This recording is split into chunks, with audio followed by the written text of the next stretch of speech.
Okay, you really missed that entire conversation. The 6 times we've had it. The most I got was on my this week, or today and tomorrow, is on my kind of do review for today and tomorrow, and Friday is going to be on my final. And Tuesday and Thursday next week is basically Okay, a reminder, our game plan.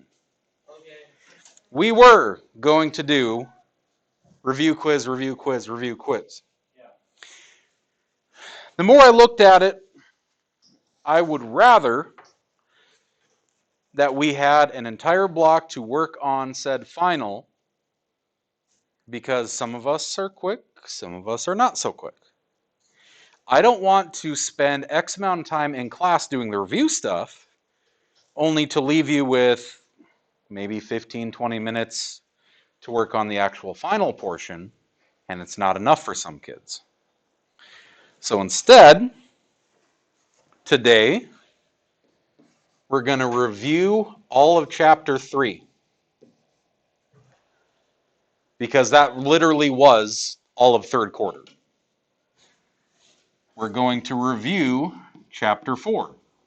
Because that has been so far all of fourth quarter. And then finally on Friday, you will take your final. So, there will be a video. I'm recording right now. Okay. When you come back on this Tuesday, if you have everything in and done, and you are satisfied with where you stand, assuming I even have the grade in by then this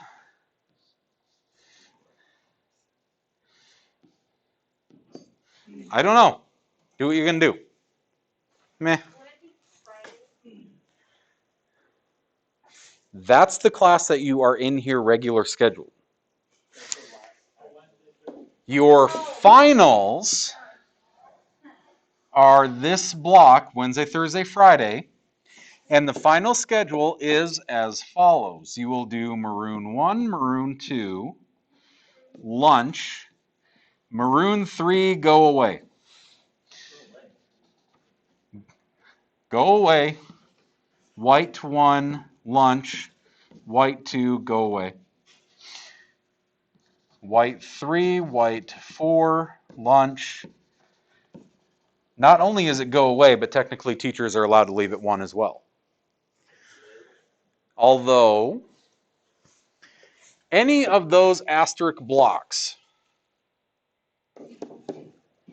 these are open for all students. Those are the time in which, if you need to make up a final, make up a last-minute test, maybe you had to do a presentation for a teacher and you never did it. Those are the blocks that you talk to your teacher this week and say, hey, on fourth block on Thursday, can I come in and do my such and such presentation? Hey, after lunch on Friday, can I come in and finish that quiz from 3 weeks ago that I never did? Okay? So those are the mercy blocks. I am also open this block. That's my prep. If you have everything you need done right here, then by my recommendation, go away. If you have everything done, you have to come in on that Tuesday because that's a regularly scheduled class. During final blocks, especially this class being the last final, the last block of finals, if you have your stuff done, you don't have to show up. Just go away. Go, enjoy, be free. No. if you're done with everything you're supposed to. Now, there's a handful of you that are still missing various quizzes. Like, Corey, you were gone on Thursday, when we impromptu decided to, let's just do a review and quiz right now. So, it is very, very quick. It is review 2 problems, flip the paper over, do 2 problems. Okay? It will not take you long. Come down during Spartan time, we'll take care of it. Okay? But that is your schedule for the next 2 weeks, at least in this class. Okay? That's where everyone stands. I did 100% update stuff last night. As of last night, everyone's grade is accurate. Now, some of you are missing stuff. Whether you're missing entire quizzes, I think there was 1 or 2 kids who were absent on Thursday.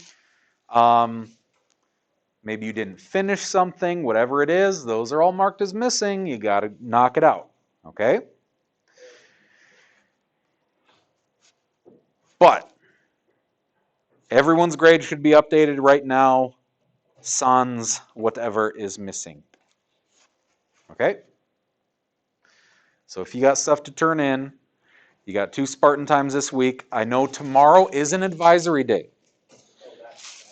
It's a good advisory day. Everyone is getting their schedule for next year. Now, they can't give you online access to the schedule because it kind of monkeys with it. It's something to deal with campuses' open windows for non-teacher portal. So you get a printed schedule, old school paper and ink schedule for next year. What's up? What? Well, yeah, just go. When you get your schedule, I want y'all to know you don't get to go to the guidance office and change anything or request anything to be changed tomorrow. The counselors are going to be out and about with the incoming horde from the middle school. They're going to be doing the freshman orientation. And when I say the incoming horde, I do mean that. I think our next year's sophomores through seniors are all around, give or take, 190 per class. Incoming class, last I heard, was 230. And at least 2 more classes below them are about in the same ballpark. And then on top of that, kids probably don't know this, but real estate in this area has been going absolutely bat crap crazy lately. There's a lot of people moving here. A lot. I suspect that our numbers are not going to go down ever again. They might stabilize. But I would expect in another 3 or 4 years, it will not be unreasonable that we're hovering around 1,000 for the school population. But by then, they are also talking about, the plan was kind of put on hold because of COVID, but where the mods are right now, between there and the skate park, they're going to be building an entire Votex center. So they're going to have, like, not just the welding lab and the wood shop, but all of the art classes. They're going to have probably an auto lab there. The computer classes, the foods classes all go over there. The district administration offices are going to be, of course, because, the big cheeses get the fancy new office. That's kind of how it works. But yeah, they're going to repurpose all of those rooms in the high school into more classrooms. No. This is like a multi-year project. I would, if the whole lot of you are sophomores, I would not expect this to be done until after you graduate. So I'm just saying there's a big honking group coming up and it ain't going to get any smaller.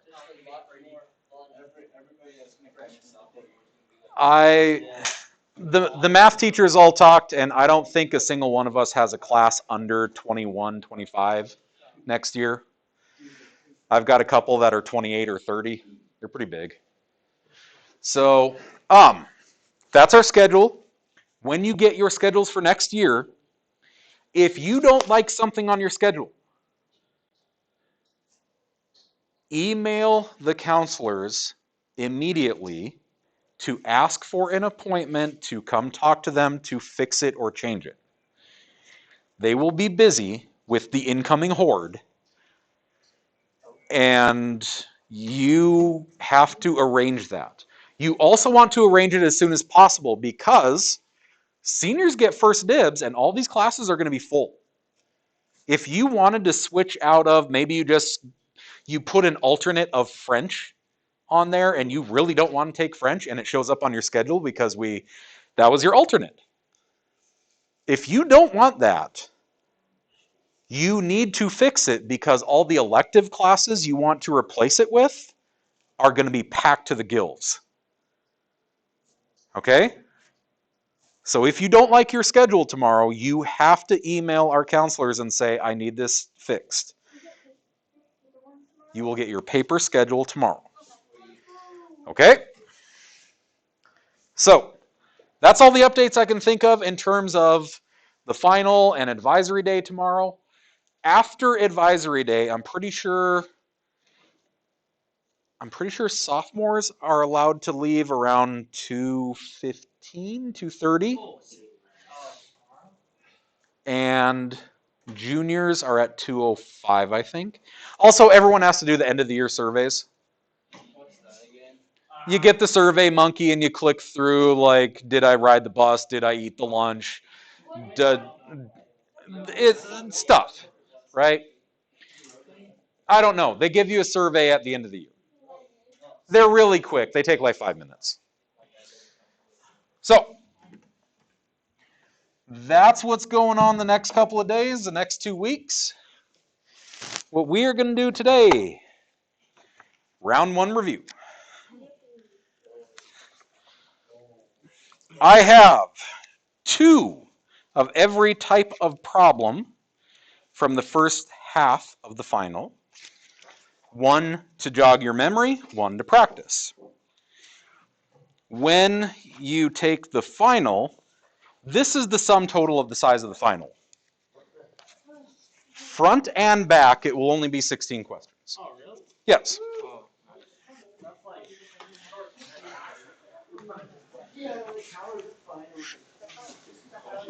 Everyone got one? Yeah.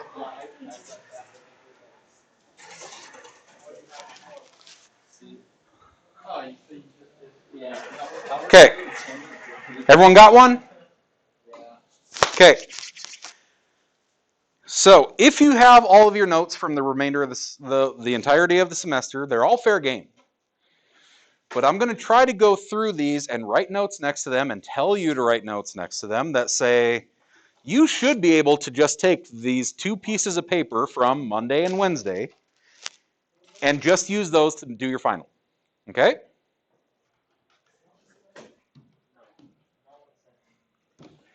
So, starting with round 1. What is a slope?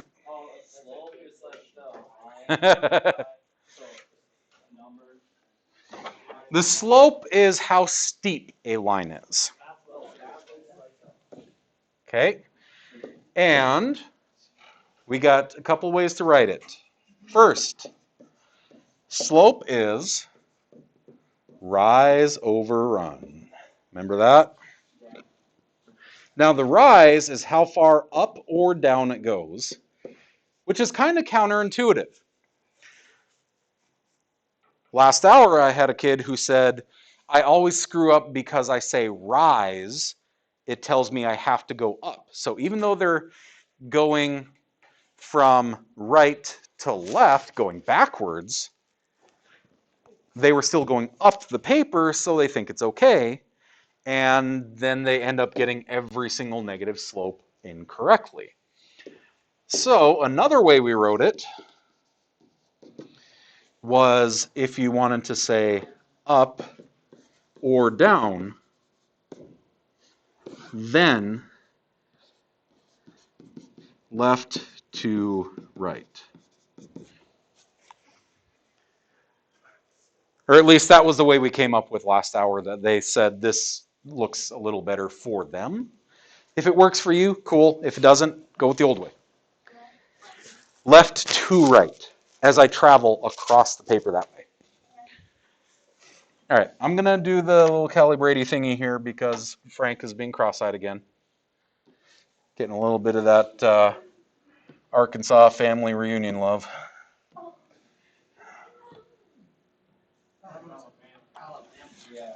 Yeah, pretty much that whole area. Right? If you hear a banjo in the distance, someone's probably got an extra chromosome. So,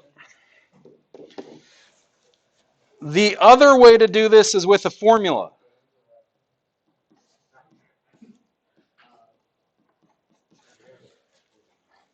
We did this a little bit.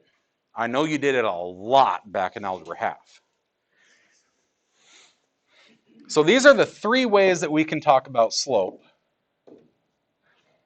I'm going to come back to this one real quick here. Y sub 2, y sub 1. It means the second y and the first y. So if I have two coordinates here, this is at 0, negative 5. This is at 1, negative 1.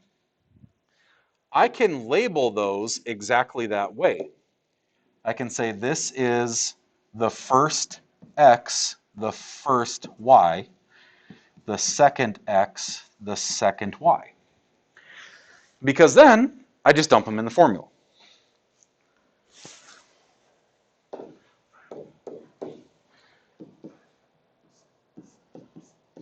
I recommend parentheses. We've seen that all year long, where parentheses keep us from screwing up signs. The second y. The first coordinate with an x and a y. The second coordinate with an x and a y. And which one is which doesn't matter so long as you keep 2's with 2's, 1's with 1's. So I could plug in and use a formula. The second y, the first y. The second x, the first x. Do you see why we want to use parentheses here? Yeah. Just like when we were doing our quadratic formula stuff. If I don't use parentheses, I might screw up those negatives. But if I see minus a negative 5, I know I'm really doing what? If I subtract a negative, add the opposite. Right? Shoot, shoot. So I get 4 over 1, which is just 4. So I can do it with the formula, but when it's graphed like this, you get the special option of just counting boxes. Rise over run. So from this point, I went up and over. I went up 4, and I went right 1. So literally write that. Up 4 over 1. If it's drawn out. If they just give me coordinates, I have to use that way. But if they draw it, I can just make a triangle and count boxes. You just have to be careful about, did you go up or did you go down? Because that changes whether it's positive or negative. Now, do I need all of this written to do one problem? No. I'm trying to give you different options because I want to know which way works the best for you. So, the first one's to jog your memory. The second one's for you to practice. Get it?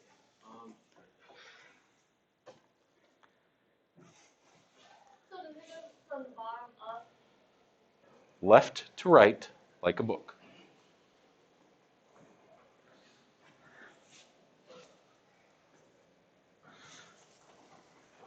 As your paper moves, or as your pencil goes left to right across the paper, Was it headed down or headed up?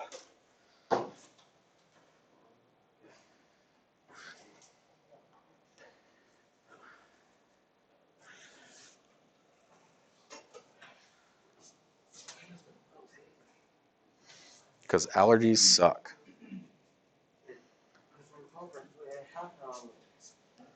Everyone does. There are things that the human body literally doesn't tolerate. Yeah, allergies, pollen, air.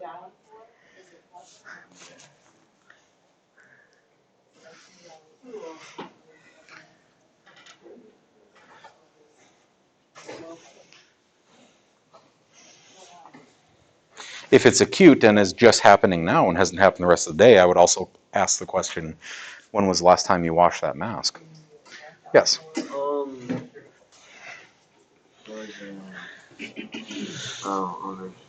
Mm-hmm.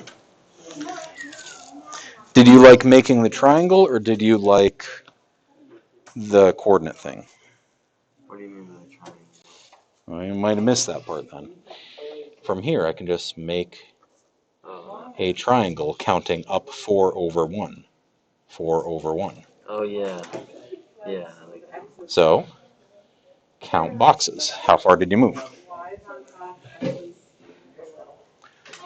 Yeah, you grab that and go out in the hall.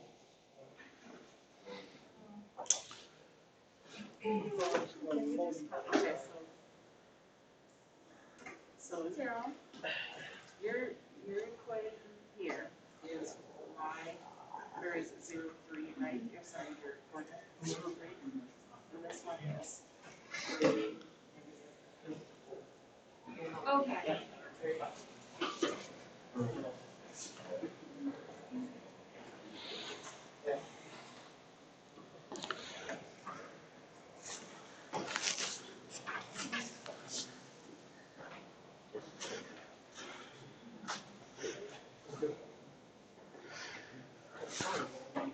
So here,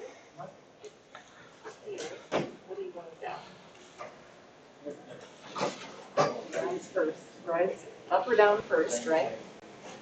So what are you? I don't know, I have to get my calculator.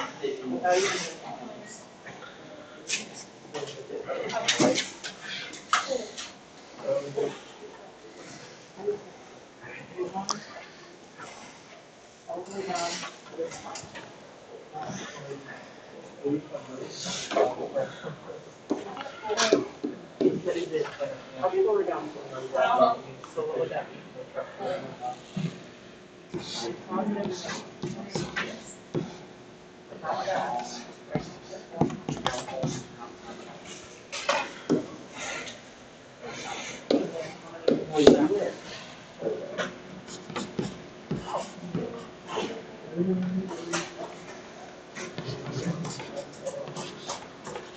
How do you rate slope? Rise over run? Now, 2 ways to do it. Option 1, if this is your jam,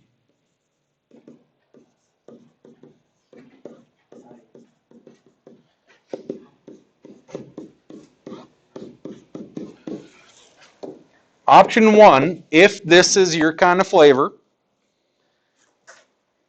you write down your slope formula and you just dump numbers in there.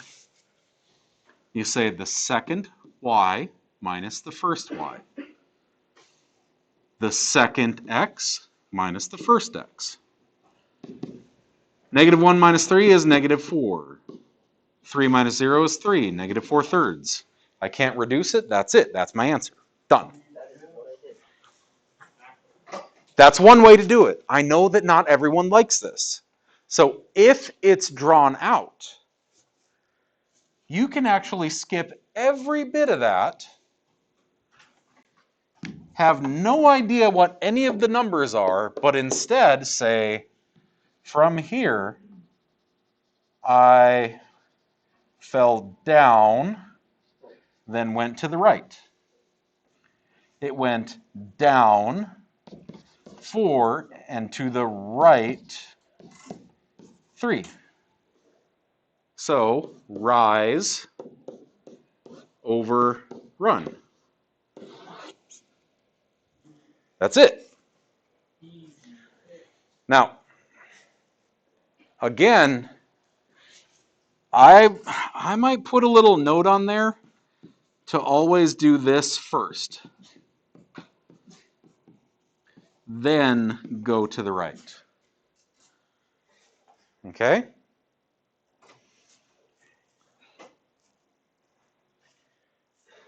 Because a common mistake that kids might make is they'll look at this and say, well, if I go over and there, so that's up 4 and over 3, 4/3.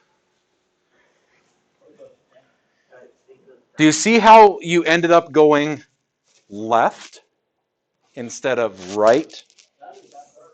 We normally go left to right like a book. And as I travel this way across the graph, my pencil is going down the paper. So if it's going down the paper, I better have a negative slope. Hey, let's bring that one back. Remember from way, way, way back in the day? Ah, here he comes.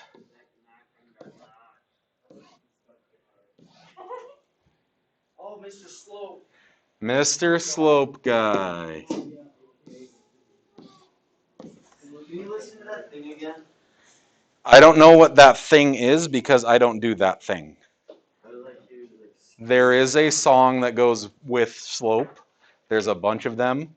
I already live in Disney Hell. I don't need other catchy tunes in my head. For the last couple of weeks, it's been the songs from Rio. Yeah, Oh. Oh, geez. Now you have the song stuck in my head. I wanna party. I want a samba. Oh yeah, it's stuck. It is firmly embedded right there. But Mr. Slope guy, y'all probably got some sort of handout with that, or maybe you had to draw it on all your papers back in Algebra Half, something like that. If you recognize the line is going down this way, well, it better be negative because you're going downhill as you go left to right. Next, graphing things. Okay, slope-intercept form. Been a long time. Y is mx plus b, where m and b are numbers. And it is written as such that y is slope x plus the y-intercept, which I could write again as rise over run x plus the coordinate 0, comma b. Y-intercept. Here. What's a yint? It's a special kind of splint that's only used on the pinky, and it's always yellow. No. A 0 and a B. Because if you wanted to write in between there, you know what? Let's move this line. If you wanted to write in there that we always start here. Meaning, if I see +1 in the y-intercept spot, I will start on the y-axis at 1.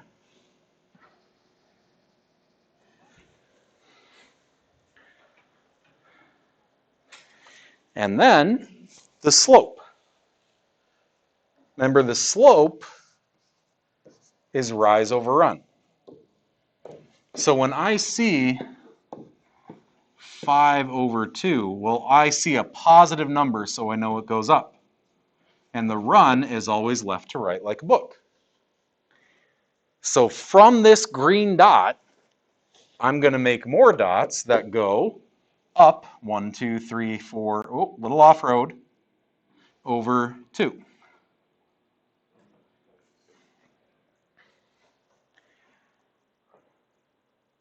Do you remember what we did if we ran out of room to make more points? Go down 5, go left 2. Yep, I can do the opposite. If I can go up 5 and right 2, I can also go down 5 and left 2. If you can go up the stairs, then you can also fall down the stairs. And connect the dots.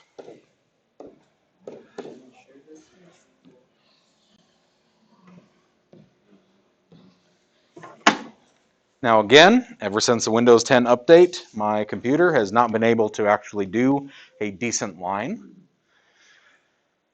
You have a straight edge. At the very least, every single one of you should have an ID because you need one in the building.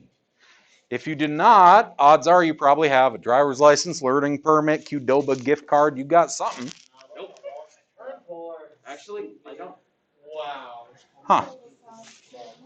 2 reasons. One, I always make it down here to the school building about 90% of the time. The other 10% is because of me waking up too late. You are supposed to have one on you, so you should have something. If not, make sure you got some straight edge on you. Honestly, I cheat and I just use my ID. So it just has to be a straight edge. That's all you need. Okay. I have a phone. I'm not risking it though. Oh, the edge of that is pretty straight. You could probably make it work. Use just the side of a pencil. Use the edge of a notebook. Okay? So,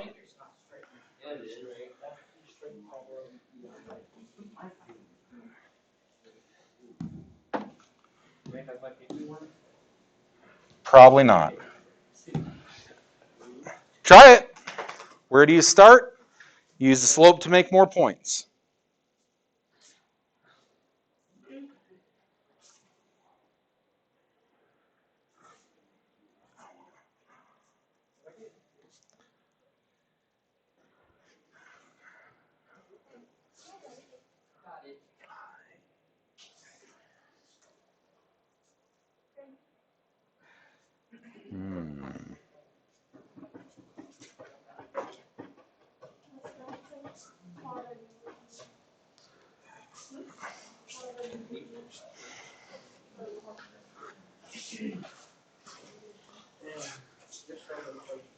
How we doing?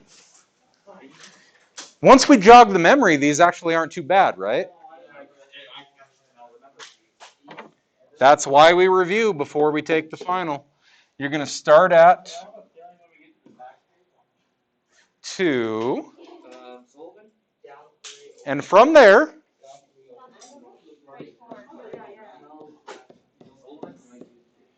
down 3, right 4. Uh-oh, I ran out of room. Opposite direction. I can also go up 3 and left 4. That is. Hey Sullivan, Yeah, it was. What's up? are you sure that no one else had this piece of paper? Oh, is that the one that I was sketching on real quick? With tiny little dots? Yeah, you might want to erase them because I had to change something. Okay. So after learning how to graph a line, then we graphed 2 lines. Okay, that's kind of easy. And before we start graphing them, we'll see who's listening. This needs to be changed to a 3. Reasons. Because they're the same. Do you like fractions? If you don't like fractions, then you're going to change it to a 3. Are you doing this for us? I love fractions. I make sure that they come out nice on these particular problems. Okay. If their slope is the same, they are parallel. And we're going to talk about that too. So if I were to graph this line, I start at -2. How do I make a slope if there's only a number in front of x? Yes, which would be a really good note to write to yourself, that if I ever see a number, I can write that number over 1 as a fraction. So when I see 3x, I know that the slope on this is 3 over 1. So from here, up 3, right 1, up 3, right 1, or down 3, left 1. I connect the dots.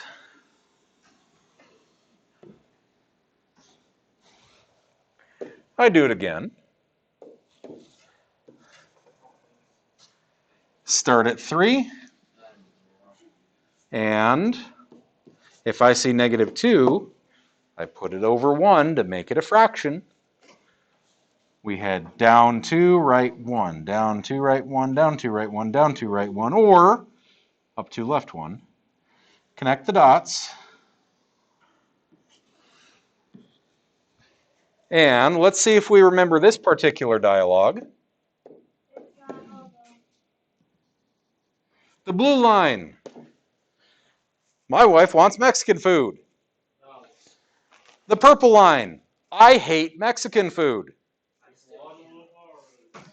What is that green dot? Actually, right now, it's no longer Guadalajara's. It's the place in Bell that just opened up. They're better. They're so good. It's... I got problems with Uncle Louis for other reasons, but okay. Yes, that's why I have problems with it.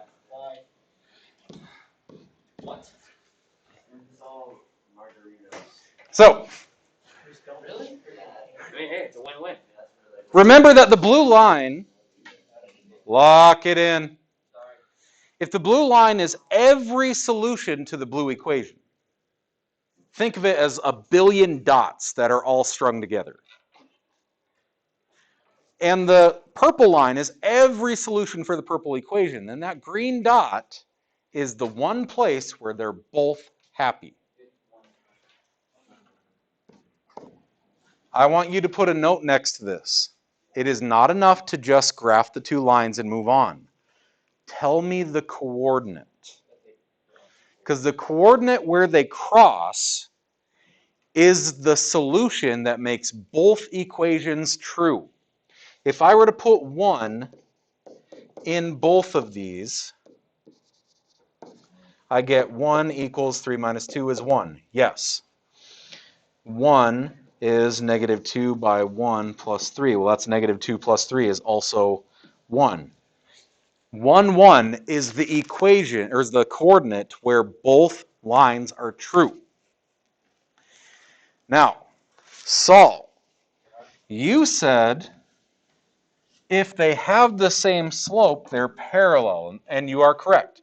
So let's say this was y equals 3x minus 2 and y equals 3x plus 1.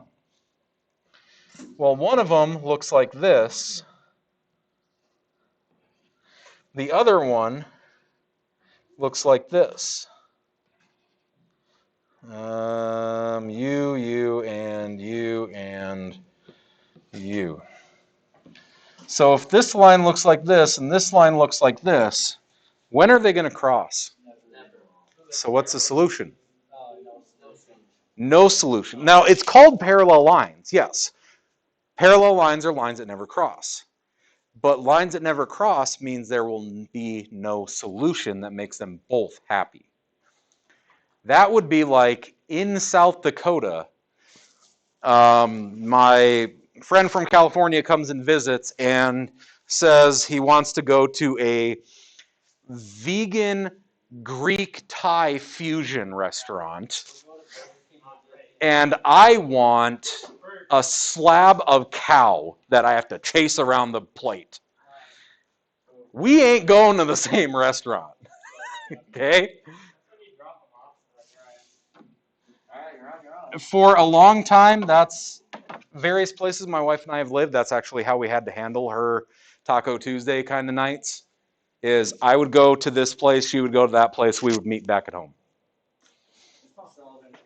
That's why the mall food court works out really nice. She can get her Taco Bell, I can go get a slab of pizza or something. So. But, can you graph the thing, do the guy? Hey, I need you to change something on here. Put a negative right there.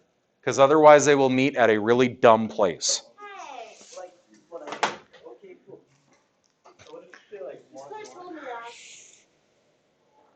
Did you jump ahead to do something? Yes. Is this a natural consequence of that decision?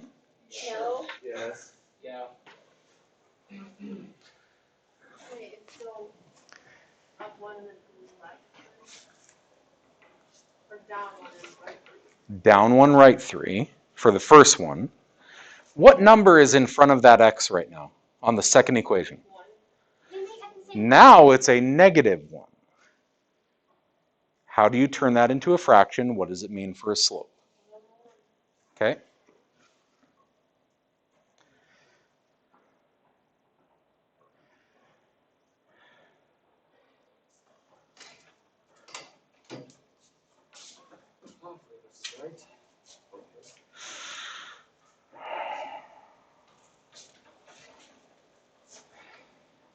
Because negative goes to the top one, correct?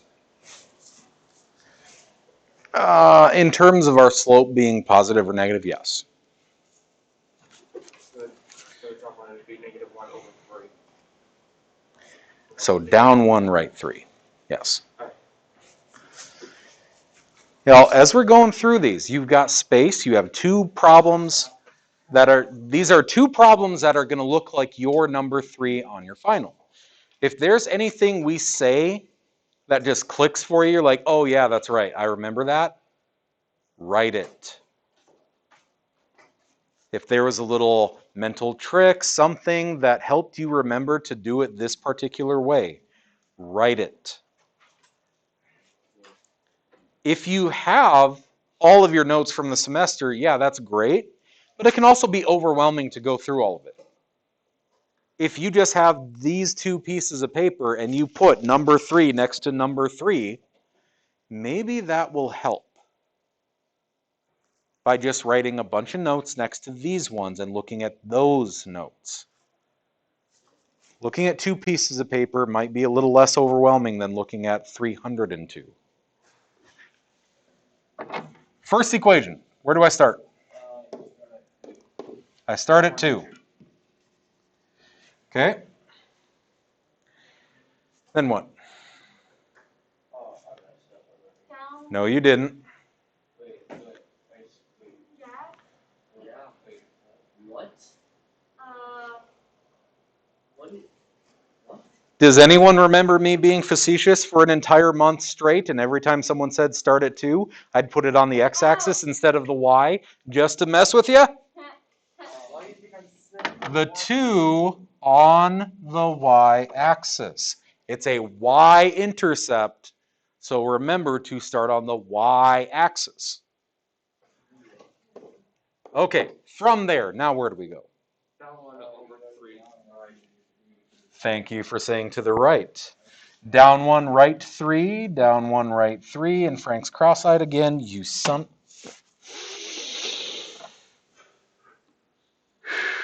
Happy place. There is no happy place. Yes, there is. Really? What's yours? My happy place for the last year and a half has been the desk in the corner of my room with a pile of magic cards being organized, a blizzard in one hand, actually the concrete mixer because Dairy Queen sucks, and no, Dairy Queen's actually good, but the Dairy Queen, most of them have not held proper precautions for the last year and a half. Culver's has. Noise canceling headphones, the ball on my chair so I can rock in it, and it's just stim heaven. Just that's happy place. That's how we cope with the world. Up 1, left 3.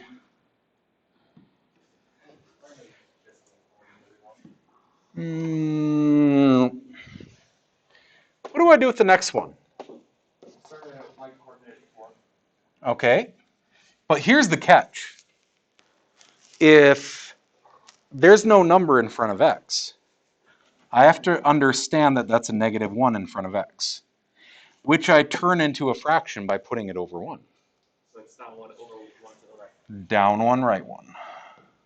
And lo and behold, it hits a nice coordinate. Make a note to yourself. Do not just graph the line, and move on. Tell me where they cross. If you don't remember how coordinates work, remember it's always x then y, where this is like that. Okay?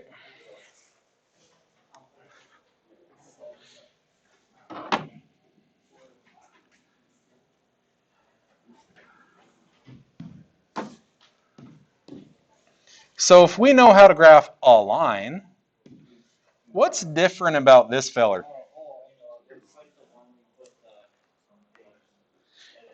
It's the one where you put the something else.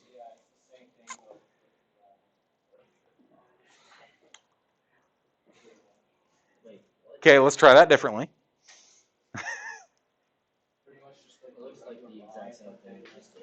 But there's bigger and whatever you want to call it. They're loose. Crocodile. Crocodile Dundee. Okay, all right. We have an inequality. Whether we call it the crocodile or Pac-Man or the shark or whatever you did, no. What's different about it? Not yet. That's squared. That's on the next page. You shade. So I'm still going to graph starting at -3. I'm still going to have a slope of up 2, right 3. Or down 2, left 3. But do you remember this?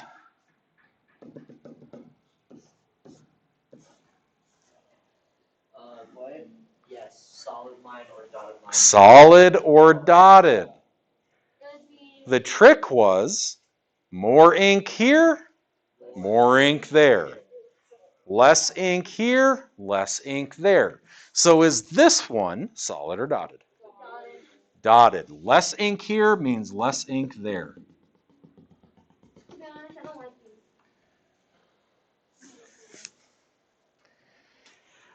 Now, to decide which way to shade, you have two options. Option 1 says, pick a point, plug it in, see if it works. The easiest point in the world is 0, 0. And if I put a 0 here and here, I get 0 is greater than -3. Is that true? Yes. So if this point is true, if it's part of my solution, then I shade that side. If it's not true, I shade away from that side because nothing on that side is a solution.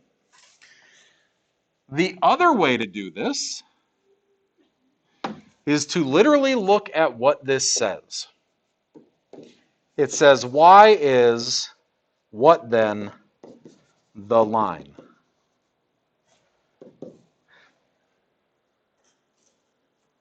That inequality says greater than. So if the y's are greater than the line, I go to the y-axis and I will shade above the line. Where it hits the y-axis, since the y's are greater than the line, y's are greater above the line. Right? Because -1 is greater than -4. So I just shade up.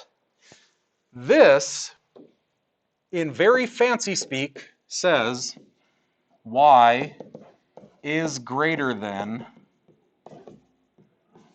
this line. So I just shade above the line. Now when you shade it, we talked about this before, y'all, if you're going to be that kid and move on with your life, try to put a little effort into it. Don't have to be a masterwork of art, but if you at least try to shade it a little bit better than that.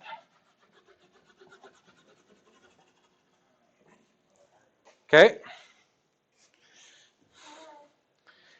Joyous emergent celebration.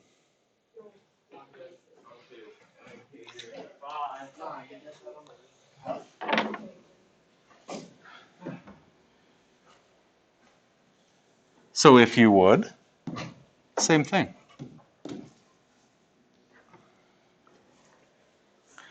Y-intercept, slope, connect the dots with either a solid or dotted line, decide which half to shade.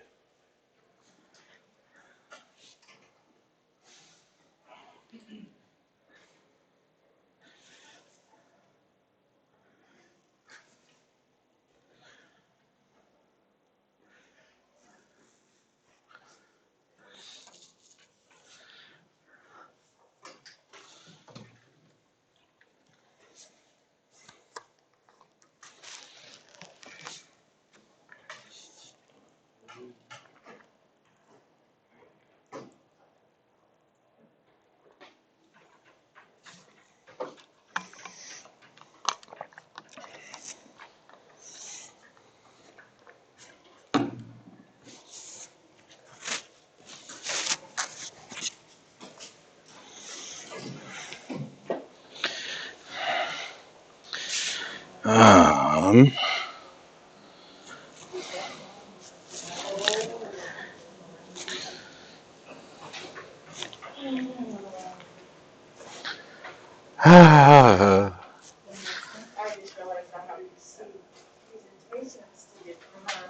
Ruh-roh. For biology? No, we're working on the thing. Working on the PowerPoint. I'm almost done with that. I thought we were. Working. Nice. So I did not see that coming. That was a plot Well, twist. On doing courses. is it really that surprising with me? It was sarcasm. To be honest, I thought you were going to go something less. Sorry. No, All right. no way. Where do I start? Negative 3 on the y-axis. From there, up 4, right 5. Up 4, right 5. Or down to left 2.5. It's the same proportion. And why are you doing it again? He doesn't want to work. That's why we call it Frank. Then grumpy.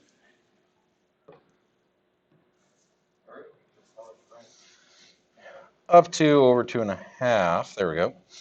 And solid or dotted? Solid.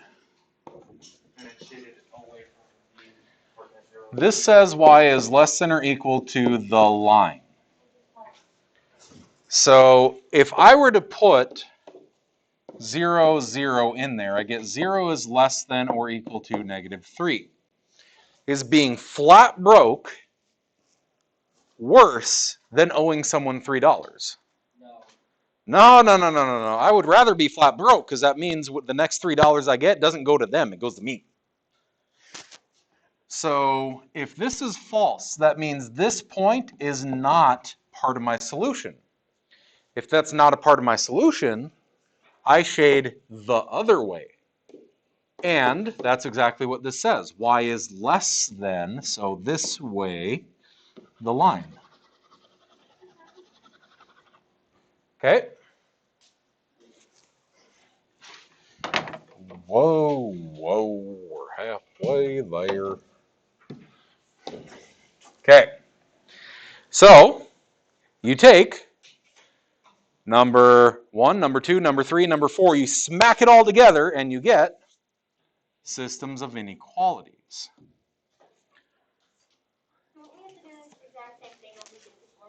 But now there's 2 of them, and that changes how we're going to do things.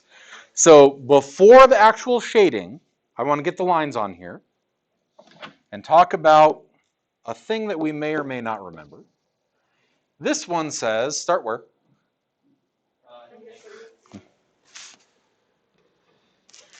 From there. Which direction we headed? Up 3, right 4. See how fast you guys are rattling these off now? All we needed was jog our memory a little bit. Or I could go down 1.5, left 2, up 1.5, left 2. That'll work too. Solid or dotted?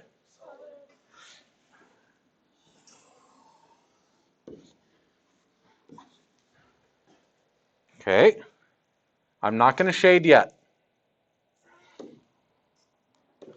Next one. Where do I start? 1. Yep, turn it into a fraction of up 2, right 1. Up 2, right 1, up 2, right 1. Down 2, left 1, down 2, left 1. Down 2, left 1. Ah, crud. That's right, I forgot about this. Move mine up here. And we're going to start that at, all right. There we go. Okay, if I take this solid line here, and if I take this down to left 1, down to left 1, solid or dotted line? Let's think here. Let's think there. Okay, don't go shading anything just yet. Because there was something we saw with these when we first encountered them, that they get really messy. For example, blue line says greater than the line. So I'll shade above. Don't do this.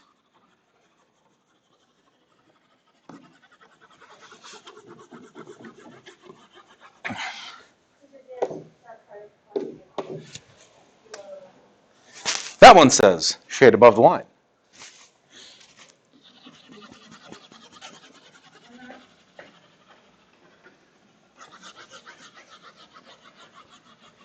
You can see where they overlap, right? But isn't it extremely messy? Don't you have things on your paper now that are shaded that are not part of your actual answer? Do you remember what we did to counteract that? Well, these are lines. No, we only shaded that one part. How did we know which way to shade, though? Arrows. Instead of doing this, on the blue line, we shade above. So we put arrows saying, I'm going to shade above this line. On the red one, I said, I'm going to shade above this line. And I look to where are all of the arrows pointing, where all of them are going to be happy. And it's that section off to the left. So that's the only area I shade. Like this.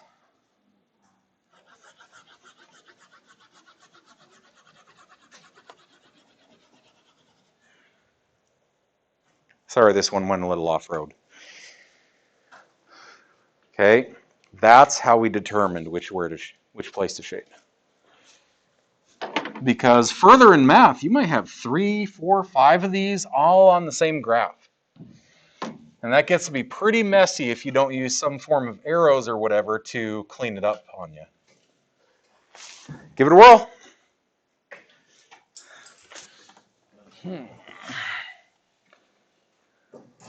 Continue thing. Yep. Close game.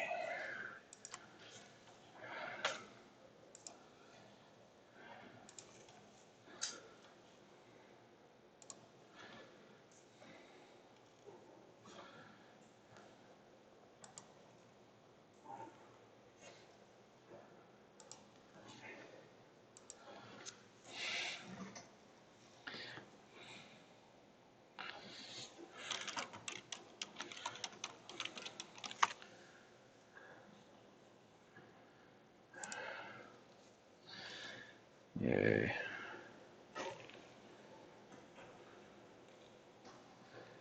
Don't care, don't care, don't care, don't care. Don't care, don't care. Don't care. Don't care. Wow.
What's going on?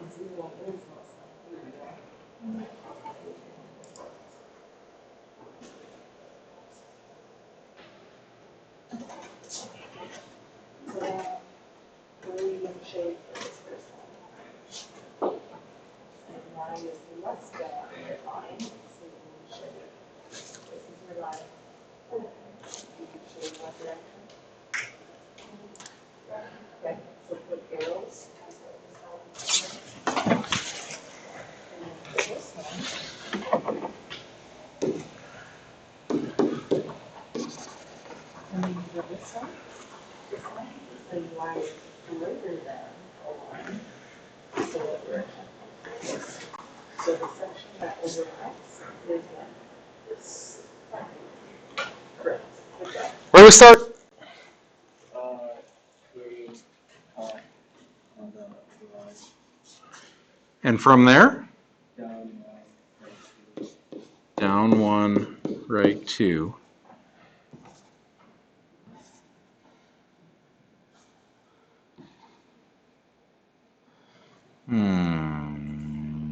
Yeah. Solid or dotted? Not it.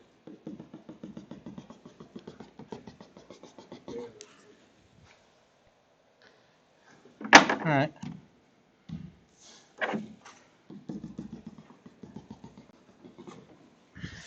Next one. Up 3, down 1. Up 3, right 1, up 3, right 1,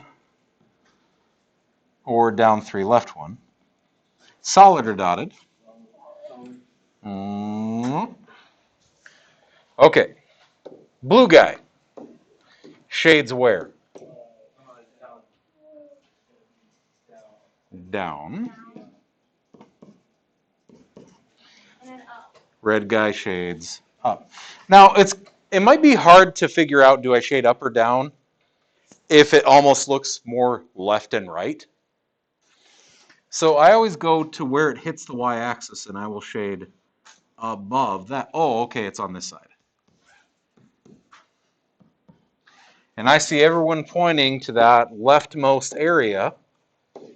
So, womp.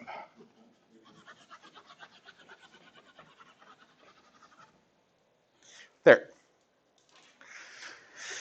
Y'all, it might not hurt to say if I do this or this, shade down. If I do this or this, shade up. You can just flat tell yourself that. That's okay. You have space to write notes. You know that you're going to see a problem exactly like this on your final.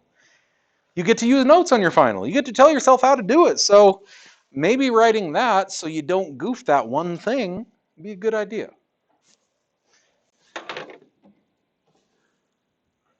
Okay. I want you to show me you can do the thing, not show me you don't get caught in a trap. Y'all know that teacher who gives you the test, that the whole point of the test is to get you.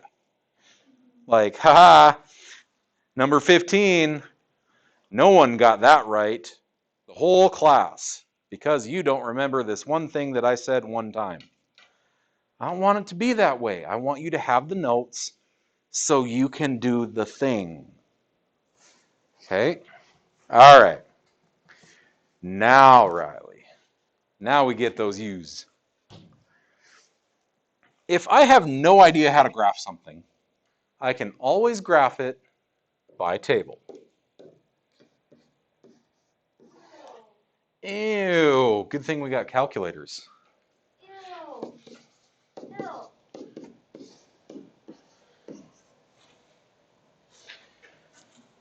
And I want you to put a big old warning sign on this.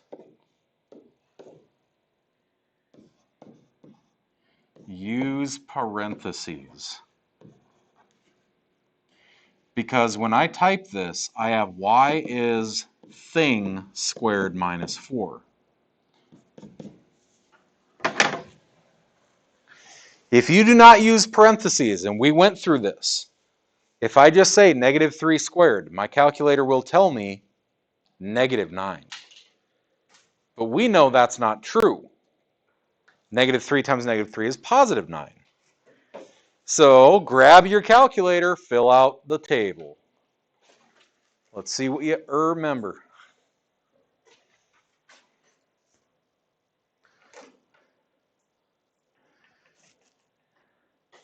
Fill them out, fill them out, fill them out. Let's go.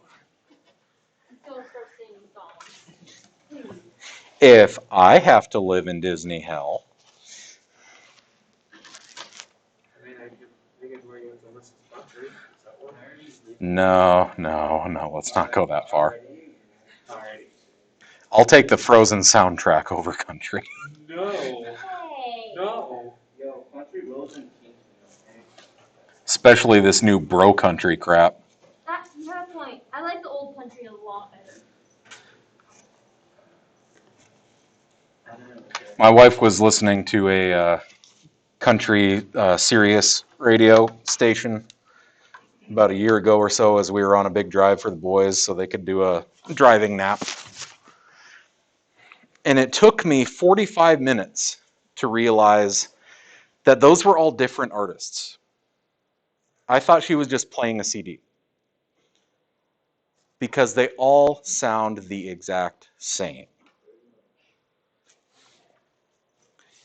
And it's all dead dogs, cheating wives, getting drunk in Merca.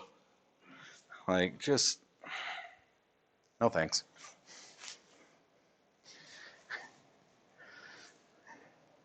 I will literally take a Disney soundtrack over that.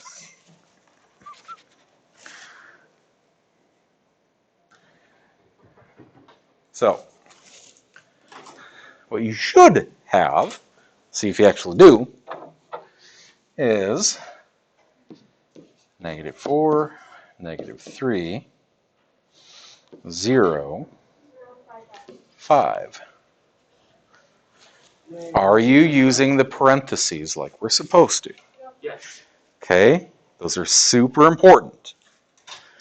Once you do, it really is just a matter of plot the points, connect the dots. Back 3, up 5. Back 2, no up or down. Back 1, down 3. 0, down 4. And mirrored across an axis of symmetry. Now when you connect the dots, if you remember from our previous journeys, eat something, girl. We want Beyonce. We want it curvy. None of this Amanda Seyfried crap. Okay? Get those curves. Make sure that there's a little bit of curve at the bottom of it because there's a big difference between this graph and this graph. They are literally different functions. This is called a quadratic. This is called an absolute value. And we will do both of them. In fact, look down at the bottom at number 8. Okay?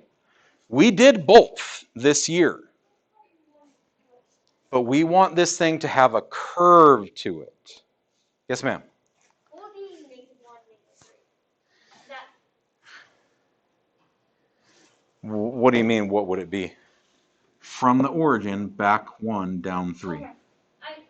I spaced it. Okay, all right. Sometimes we just have a, brain poot. Yeah, right there.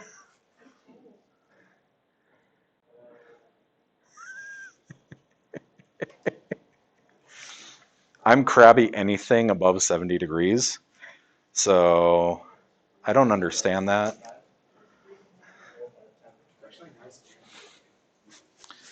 Okay, so that is how we graph a quadratic. Let's see if you can do it on your own.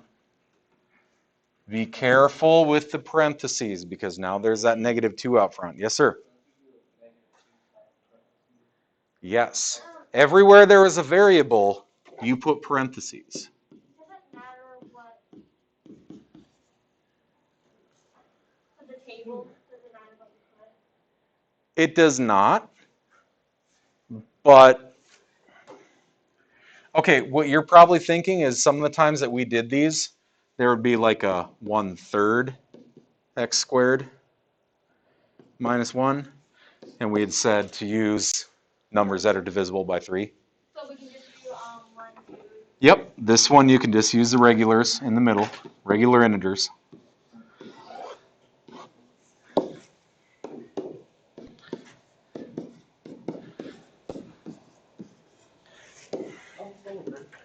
Yeah. With the minus and addition, wouldn't the minus be going down back up, and the plus would be going up back down? Backwards. Negative opens downward. Positive opens upward. You see the first one was positive and it opens upward? It's negative. No, the first one First one. has a positive x squared, so it opens upward. It has a negative 2x squared, so it should open downward.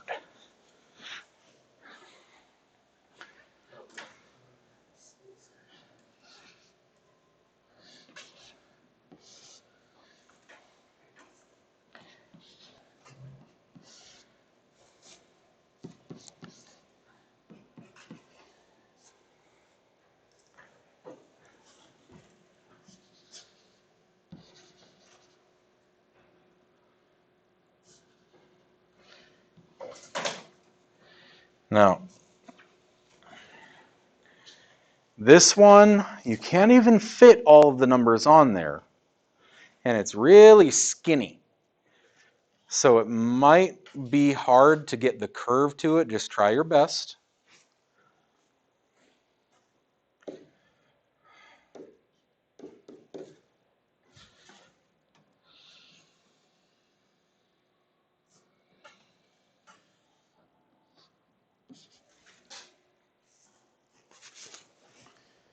Actually, that was a decent parabola. Normally mine look pretty trashy.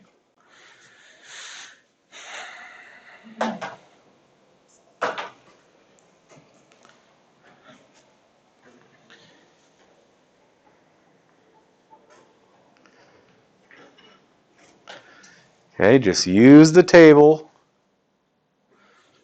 Keep putting in different x's. use parentheses, connect the dots. And for me, that -3, +3 with a -16, they just aren't going to fit on my graph. So I got to sacrifice them.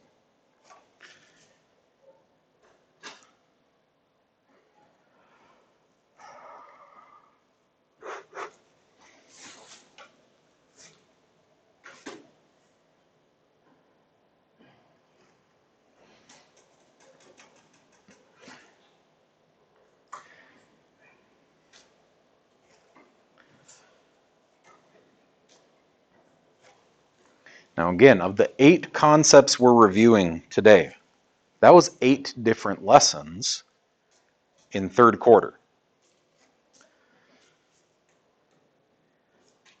One question per lesson. If it's just all one slam pass, is it going to be 2 or is it just going to be 1. Okay. I'm giving 1 to review, 1 to practice. 1 to review, 1 to practice. 1 to review, 1 to practice.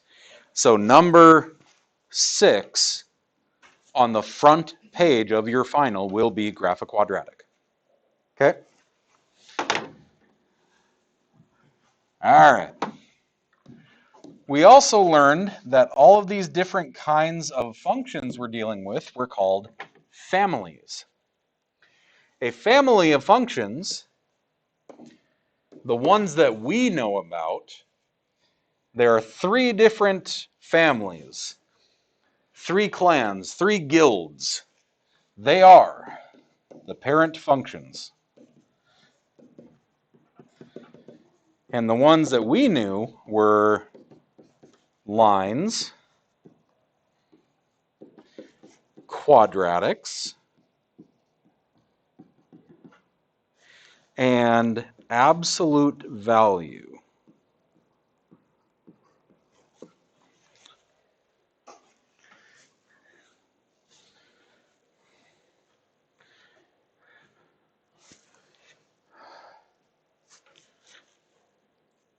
Okay, I live in Disney hell. Now I'm thinking of Brave. Like the 3 different clans that come to marry the girl. Dingwall! All right. So when I look at this equation to identify the parent graph, the parent function, I'm looking for, is it a plain old x? Does it have a squared? Or does it have those absolute value bars? I see a squared. So its parent function, this is mathematically asking, who's your daddy, is x squared. Okay? That's the parent function.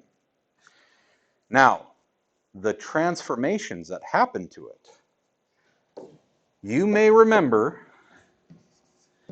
that with these, there were 2 numbers that mattered. There was the h inside. And it has an opposite effect on my graph. H and K, yes. The H always has an opposite effect. Case in point, let's say you're able to save, you're working hard for the money. You're going to put $100 every week into your savings. You want to buy a new car. It costs $2,000. 2,000 divided by 100, 20. It's going to take you 20 weeks to get there. So if it takes 20 weeks to get where you're going, saving $100 every week, what happens if all of a sudden grandma gives you $400? Do you get the car sooner or later? Your end point actually moves this way 4 weeks because your input got made bigger. So whatever happens here, what happens if instead of +4, let's say we took your schedule, you had to pay $300 for a new phone because you annihilated your other one running it over.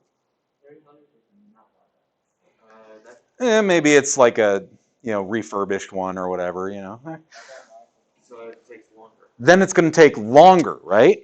I subtracted 300 from your input, so it took longer. Do you remember calling this bass-ackwards land?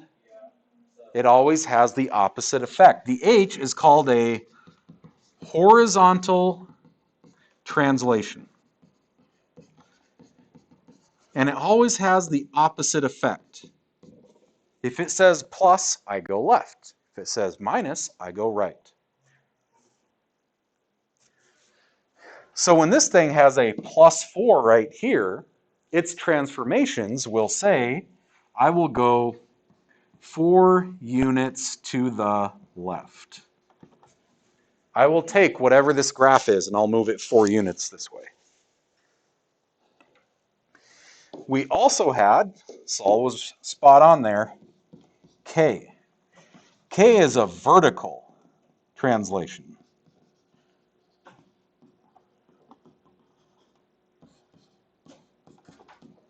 And it's regular land. That's saying it's going to take you this long to save up, but then I'm going to add 2 weeks to that because you have to go car shopping. You actually have to go hunt around now that you got the money. So if this says -5, I'm literally just going to take this whole graph and move it down 5 units. Okay? So there's your parent functions. That's the stuff we're going to do to it.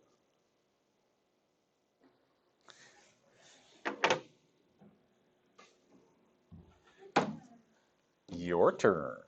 Womp, womp. So what's the parent function? What you going to do to it?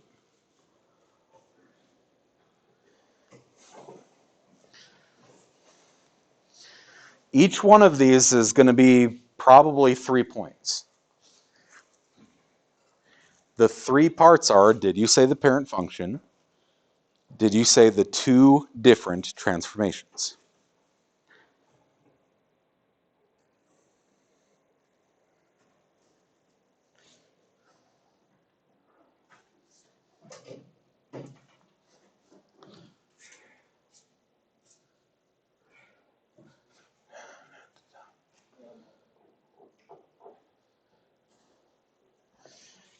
Okay, and I see us ripping through these fairly quick. That's good. I see a squared. So I know y equals x squared is the parent family, their parent function. It's kind of like if I get a particular kid come into my class and I've had 2 or 3 of their siblings before, I see the kid, I'm like, all right, another one. I don't even need to know their name. I just see the family resemblance. To the right one. And, oh, right, it says -1, and minus in bass-ackwards land is right 1. And regular land says up 6. That's all you got to do, okay? And last one for today, this was the first half of the semester, was absolute value graphs.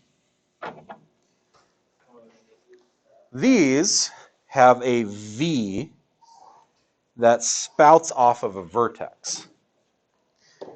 That V has a vertex at HK. So it's going to tell me where to move, just like we finished doing. And then from there, I'm always going to move up 1 over 1 for all of our graphs. We didn't have any that had a value out front of it to do a stretcher compression.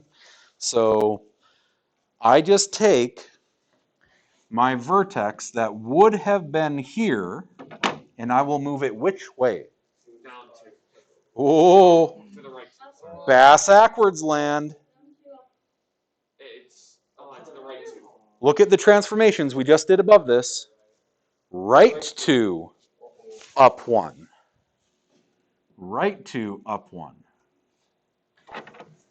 And then from there, I use a slope of 1 on the right side, So up one, right one, up one, right one, up one, right one. And I'll use a slope of -1 on the left side, so it's a mirrored V. Up one, left one, up one, left one, up one, left one, up one, left one, and it makes this V.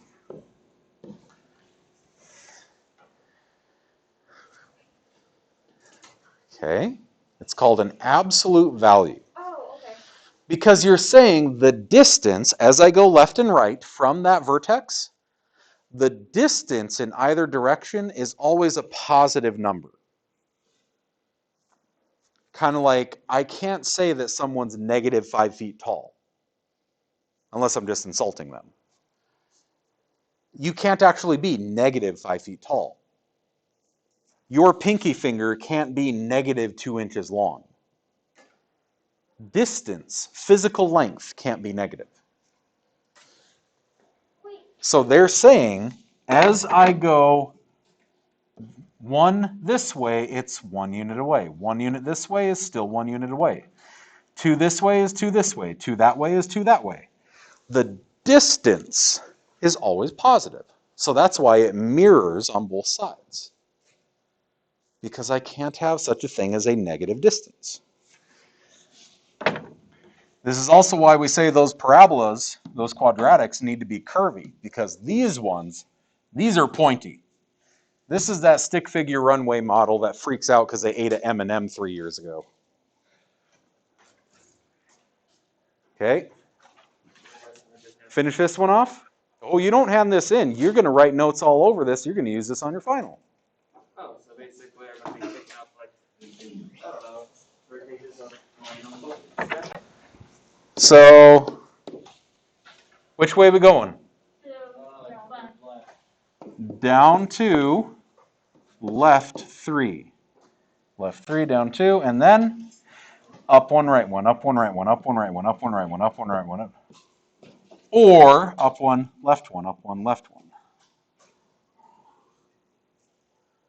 Now, it might look like just a check mark now, but if the graph was bigger, this would keep going, making big V. Okay? Grades are updated, as I said. If there is anything in the grade book right now that says missing, get an in. Otherwise, when you come in on Wednesday, we're going to do this exact same thing again, but for quarter 4, the second half of the semester. So,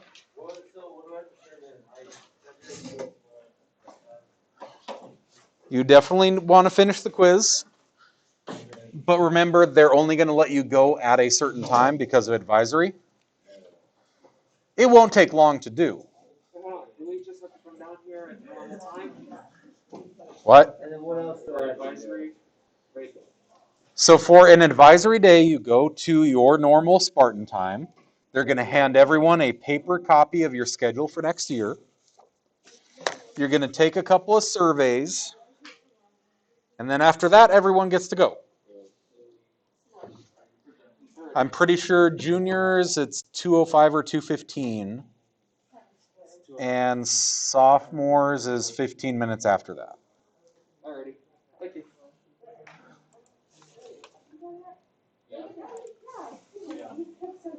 So what else is that determined? So the notes. What? So I determined the notes. Okay.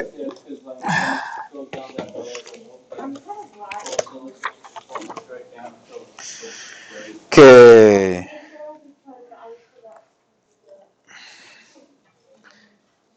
From a long time ago, I'm missing most of the chapter 4 packet. And we had 3 handouts for our quiz on Thursday. 4.8, 4.8b, and 5.3. This thing basically then? So 5.3 for sure.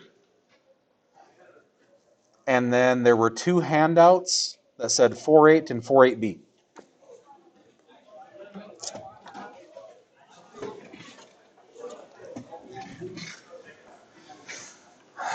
I can't see, but is it quadratic?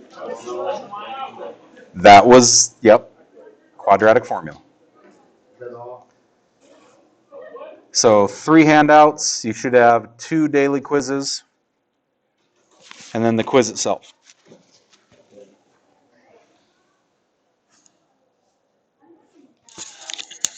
Oh,